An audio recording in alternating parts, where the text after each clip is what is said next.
right, we should have both streams up and running here.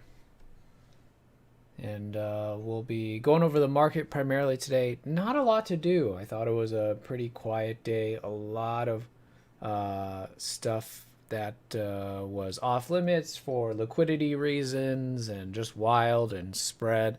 So we'll definitely take a look at them and talk a little bit about kind of how to deal with days like today. All right, so let's go ahead and get started. Good afternoon. This is Ifan from the Strategic Day Trader, and this is your market wrap for December 29th, 2020. Qs basically flat on the day, 0.09. SPY basically flat on the day, down 0.15. Okay, so we did get a gap up initially in the Qs and SPY, and then came in and stayed towards the bottom. See, the Qs held up a little bit better than the SPY, but both really essentially closing flat. So what does that mean for tomorrow? Okay, we came into today bullish, going into tomorrow still bullish. You can see we're in an uptrend on the hourly, uptrend still on the daily, uptrend still on the weekly. Could we pull in some more tomorrow morning?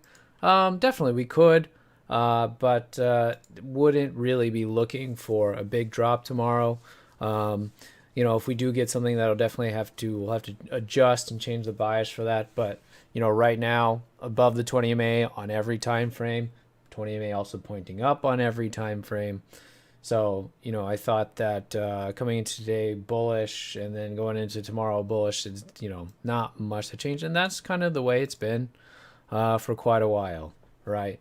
So I'm not going to start to kind of invent reasons to go short or invent reasons that the market needs to come in, just to have something to say or do, right? And I think that's one of the tough things about today. I saw a lot of kind of forced trades, I thought, that were out there that people in the room were mentioning. Trying to pick the bottom on this Apple when it's just a power trend lower. Trying to say, okay, long here, or long here. It's just, things like that. I thought Facebook, stuff like this, just staying, not really moving. You don't have the moving averages telling you really going to go anywhere.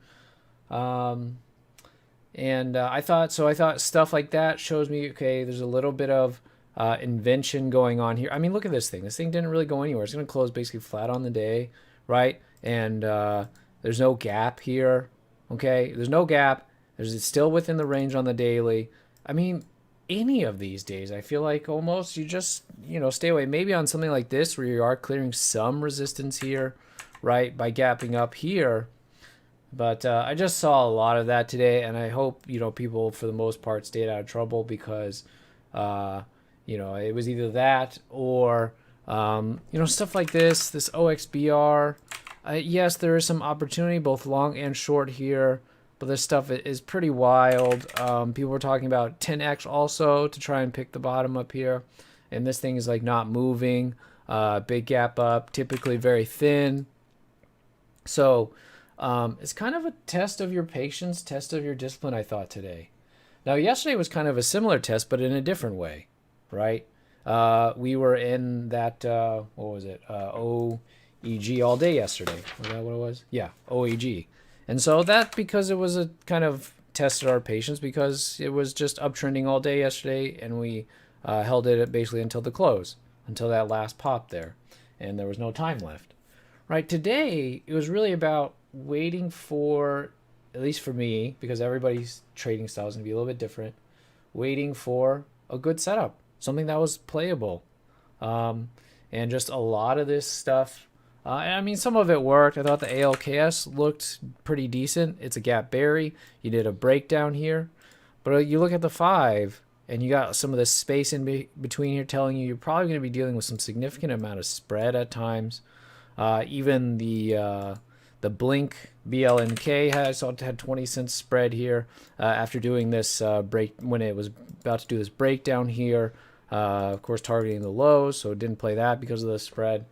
So, I thought that was kind of the challenge today, not feeling like, oh, I got to go after something, chase something that I'm not normally supposed to play, For me, that's pretty well defined based on liquidity, or spread might be a factor. And then also, not trying to invent stuff. If something's in a power trend and a power downtrend like this, right, and it's showing relative weakness to the market, it's not a good candidate to play long, right? So like mentioned, long as a long there and there, you know, and I want people to still take their plays. If that's your play, then go for it. But it's not something we teach in the room, you know.